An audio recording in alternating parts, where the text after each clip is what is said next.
Stu Barr, looks like he's got the green boat.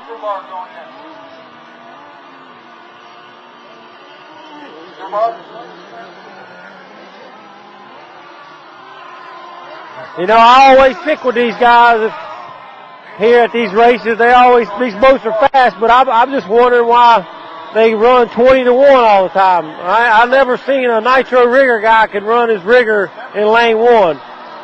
I guess they don't have to run the course. I get on the dock and them all the time around here. Looks like Joe Warren. Ralph's trying to get Joe Warren's boat with a minute. Joe's in the water. Ralph ain't gonna make it.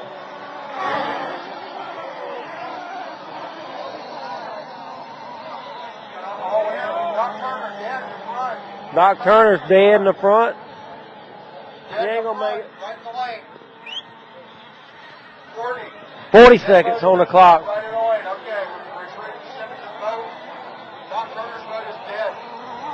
Looks like we got a 3-boat heat. Everybody's seen it. It's going to drift wide. 30 seconds. Here we go. Stu Barr goes down the back straightaway there. 25 seconds. You just watch the camera and y'all tell me on the internet feed about their lane positions and jockeying on their positions.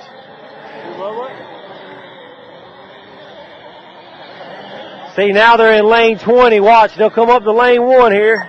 There they go, cutting them off. 1 second there, look at that. There's a guy just blow the cover, cut him off. It wasn't that bad though. Looks like Stu's out front.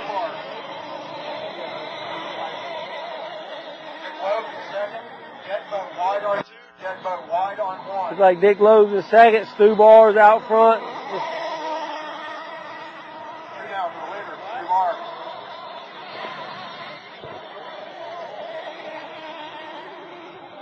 Looks like Stu's got his boat dialed in.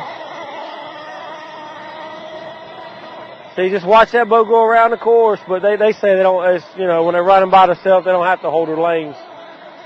That's what Doc and Mark tell me all the time.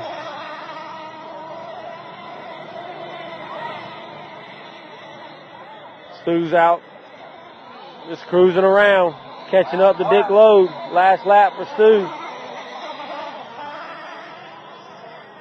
See, look at that. Stu's on the last lap.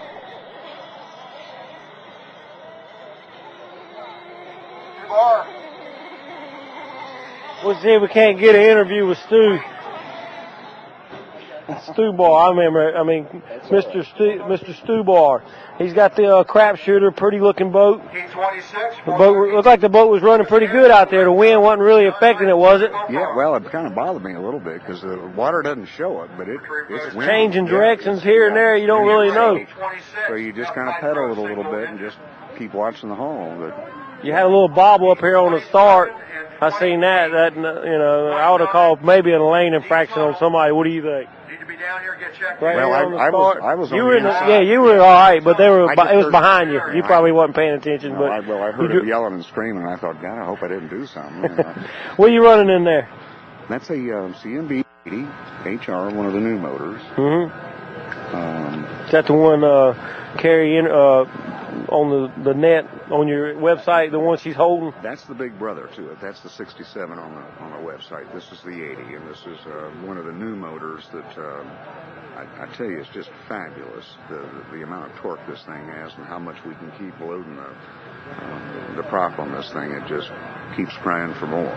Yeah. But just go as fast as you have to go. That's Don't show them everything to the end of the race, right? Now, I did go about 3/4 throttle when the race was over with back there because I just love to hear the RPM. So I had to squeeze it a little bit just to get the RPM. And you the one that would do the Hobart race, correct? Yeah.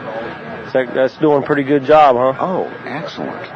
Had a good turnout this year? Yes, we did. Very much so. Yeah, we had a lot of people from California come in. And hi, California. Hopefully you guys are watching. Too bad you're not here halfway across the world. But yeah, I think we're going to even see more people from the West Coast this next year. Are you going to expand it a little more for the gas guys, or y'all just trying to keep it? No, the original intent with that race, and actually Marty Davis started this when it was basically hydro nitro. Now we expanded it a little bit, a few other different classes, but nitro is the primary content of this race. You're just going to keep it for open class, right? Open. Yeah, we've got unlimited class. We've got open gas. You can run gas in those two classes.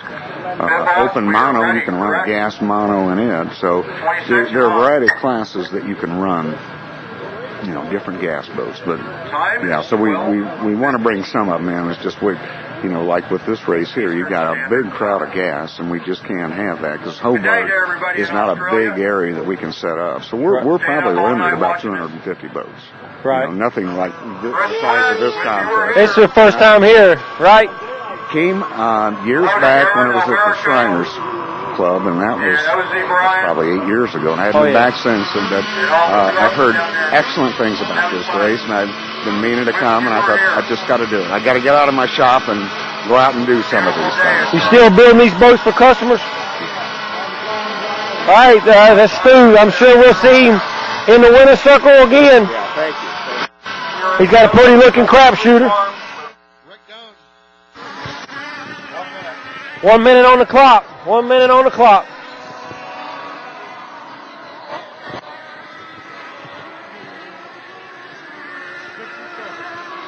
Got John Knight in the water. Mike's in the water. I don't know the other guy. And Dead. The guy Wayne's pitting for just spun the prop shaft on his boat. They got 30 seconds on the clock. Looks like John Knight in the orange boat.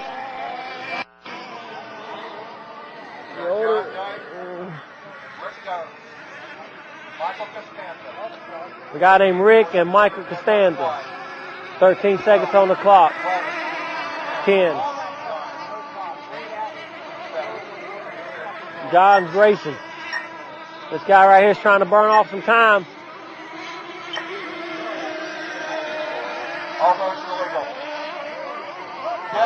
Dead boat wide off a buoy. Exit in turn 1. John Knight's in second place. I think the first place guy's name's Rick. I'm not sure.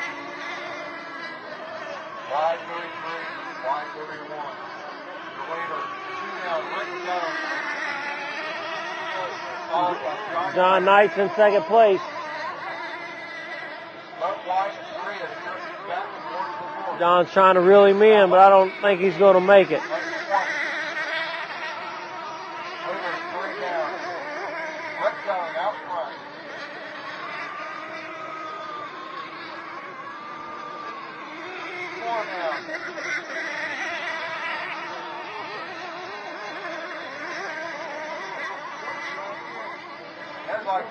Like some kind of monster right there in the water.